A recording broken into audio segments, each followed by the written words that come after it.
Hello there, Switch owners. Here's a quick look at the PowerA Zelda Cabled Pro Controller. This one has the Zelda Breath of the Wild print on it and the Archer Link artwork on the side. It's a very nice controller, being that it's about a third the cost of Nintendo's official Pro Controller. Just wanted to give you a peek. Here's what the shoulder buttons look like. You'll notice they're bigger and a little softer than the JoyCon controllers. Has nice fat rounded grips similar to the PowerA JoyCon Comfort Grip. On the face of the controller is where the real big difference from playing with JoyCons comes into play. Here's the face of the controller. You'll notice much bigger buttons and different analog placement than Nintendo's JoyCons when on the JoyCon Grip. I'll show you how my thumb reaches the controller here because it's next to these nice fat buttons, whereas on the JoyCons, when connected to the grip, it's kind of down here. Let's have a look at the JoyCons on the grip compared to the PowerA Pro Controller.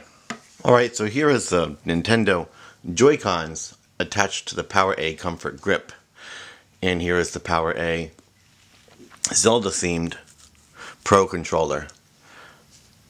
You'll notice the different positioning of the analog compared to the JoyCons, which present a very, very cramped grip that for me and my big giant man hands has caused some irritation in my thumb joint having to be in this position. Again, these controllers were meant for portable play, taking it with you, slapping it on the grip, and having a Pro type controller. They weren't really meant for long sessions of at-home use. That's where the Pro Controller comes in. But the PowerA controller isn't really a replacement for the Pro Controller because it has some caveats.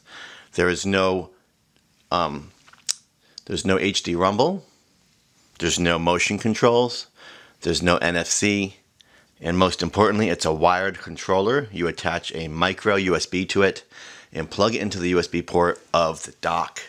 Yes, that means you can only use this controller in the dock. You cannot use it wirelessly in tabletop mode, where you can use both the JoyCons and Nintendo's Pro Controller.